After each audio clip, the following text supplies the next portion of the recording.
What's up, fanatics? This is James here, Brian III, coming to you live just after seeing Invisible Man.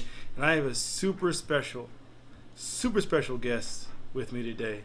My beautiful girlfriend, the mother of my child, Miss Linda Barajas. Say hi. Everyone. Also, we just came back from seeing Invisible Man, and we want to give you guys a review on what we thought. Babe, what did you think about the movie? I thought it was really good. I'm not the biggest horror fan like my lovely man here, but I feel like it kept me at the edge of my seat. I was super interested, and I was into it the whole time. So I thought it was a really good movie. So I agree. The main actress, pretty much carried this entire movie. Let's go with it. Pretty much carried this entire movie. I have to look back to see where she came from. I hadn't seen her before, but the thing of it is, she had to play up being terrified. She had to play up being manipulated, and she had to play up being the only person that knew this person that wasn't supposed to be there was actually there, and try to convince an entire group of people that he was there and they couldn't see him. She was a phenomenal actress for the entire movie, and I think the movie was deeper than just a horror movie about a guy going invisible. It shows you what happens when people are in overbearing relationships where they're controlled and they're being made to feel less than themselves, and they're manipulated the entire time. You could feel for her. You can tell that she was in a very bad situation with him, and she had to do everything she could to get away. And once she did, she thought she was away. She learned she wasn't away. Right, and that was one of the things I said was I would have loved to have a little bit more of the backstory of what happened. Maybe as sick as that sounds, but I kind of wanted to see like what she went through, because we could make imagination of what we thought, but I kind of wanted to know like what did he do to her. Like it seemed intense and seemed bad, so that was one thing I would have liked to see a little bit more of beforehand. One of the things I liked about it too was, not since Don't Breathe have I seen a movie with as great of a sound design in this. Sorry, my dog is trying to get in here. Gage, come on, say hi. Turn. He say likes hi. the movie. Say hi to everybody. Oh, you kind of saying hi, but Don't Breathe had a phenomenal sound design, and this one was great. And what I mean by sound design, for those of you guys that aren't too much into film on that level, is if there's a room full of people and all you hear is the clanging of a glass, and you hear that superimposed, that is phenomenal. And they did a really, really good job with it. And it's very hard to film a scene of a person being there that's not there, and do it well, and see her fighting with the person that's not there. They did a great job with it. The Invisible Man, just so you guys know, is a remake of Invisible Man that came out in the 40s. And we've seen Hollow Man also that came out, I believe, in the early 2000s. But that wasn't bad. This one took it to another level. I liked the entire movie.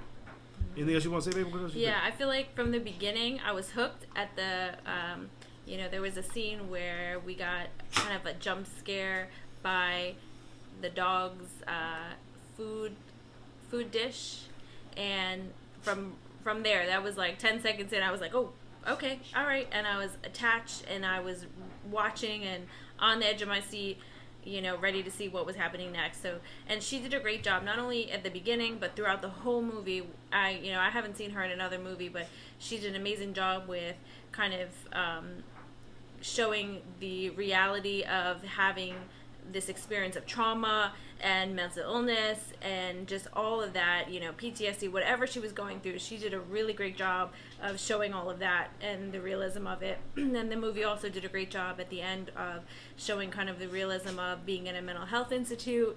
I have personal experience working in one, so I was like, yep, I've seen this. So, they did a great job with all of that. And she had to carry it pretty much by herself. I mean, there were other people in the movie, but everything's centered around her. I don't believe there was a scene in this entire movie that she wasn't in. And there wasn't, that she wasn't not only in, but she wasn't the focal point behind it. So it was just a very, very well done, very well acted movie. The direction was great. Like I said, the sound design was great. The cinematography was great. The main lead was awesome. They had a bit of a twist, but the twists you didn't really see it coming, but and then when it was explained, it made more sense. But it's just something you guys have to see for yourself. I've only seen this year in the theater this movie and The Grudge, and The Grudge was this so far is the best movie I've seen this year. Granted, the year is still very very young. We have a lot more to go of horror, but I was very impressed with Invisible Man. I would like to see it again. I wouldn't mind seeing it again. I'll put it that way. It was definitely entertaining, and it kept me on the edge of my seat as well.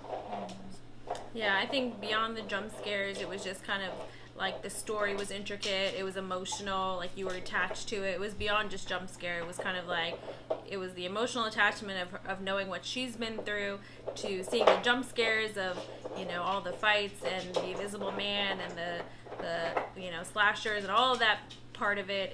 All of it just kind of came together and made it a really, really good movie. It was awesome, and like she said, it was deeper than just a horror movie. It really wasn't even so much horror. It was suspenseful, and it was edge of your seat, but I wouldn't really call it horror more so. To me, I would, if I had to give it a label, I would say drama suspense more so than horror suspense. Of course, I guess when people die, you want to call it in horror. Technically, Joker could be a horror movie if you really want to look at it that way, but I didn't see that in the same vein of traditional horror. When I think of horror, this didn't seem like it really hit that mold, but that's not to take away from it. It still fits in the horror fanatics category. It still fits within the realm of horror, even though it's not specifically horror, if that makes sense. There's a lot of movies we have like that. The horror genre is very widespread. It doesn't have to just be blood and guts to fit into the genre. Right.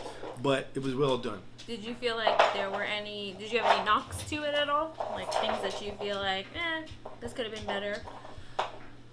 I kind of didn't like. There were certain times when they would have highlights of the movie where the sound, I think, was overshadowed what was happening on screen, and kind of took away from what was happening on screen. What I mean by the sound, I mean the score. The score was a little bit too loud for me. I think they could have toned it down a little bit. That was really my main thing, and then that's the main thing I can think of. What about you? Mm-hmm. Yeah, like I said, I think the backstory would have been nice to have a little bit more of in the beginning, just to know like kind of what she had already been through, and then at the end, like I kind of wanted to know the history of some of her relationships with people, like kind of she moved into this house with somebody. I want to know like where did that come from? How'd she know this person? So some of that backstory I would have liked to know a little bit more, but as you know, there's always sequels, so who knows? Maybe we'll find out. Right. And another thing too, one of the skepticisms I had going into it was that I thought they would show everything in the trailer, or I thought everything in the trailer would be the only thing they show in the movie. If you guys are thinking that is not the case. It was a lot of the stuff is in there. For about the first 20 minutes, every big scene came from the trailer, and I started to be disappointed until a scene happened, and from that point forward, it was fair game, and it turned into a very positive, very unique, and very tour de force type movie that was unpredictable, that you really didn't see it coming, and no amount of giveaways in the trailer could prepare you for the movie itself. Overall, I think it was very, very good. I'll give it a 9 out of 10. It was good. It was really, the acting was great. Again, the sound was great. Again, the main lead was great. The writing of the story was great. Everything about it was really, really well done, and I was impressed. Yeah, I would agree. I would say 9 out of 10, and definitely go see the movie. You won't be disappointed. Awesome, guys. Well, listen, if you guys like the review, leave a like, share, and subscribe. Leave comments in below if you've seen the movie. Let me know what you guys think. Again, share this video, like this video, and subscribe to the channel. I'll be doing reviews for every movie that I see. I also do the breakdowns of upcoming movies for each month. So I'll be doing a video in a couple days now for March upcoming movies. And enjoy, and I'll see you guys later. All right.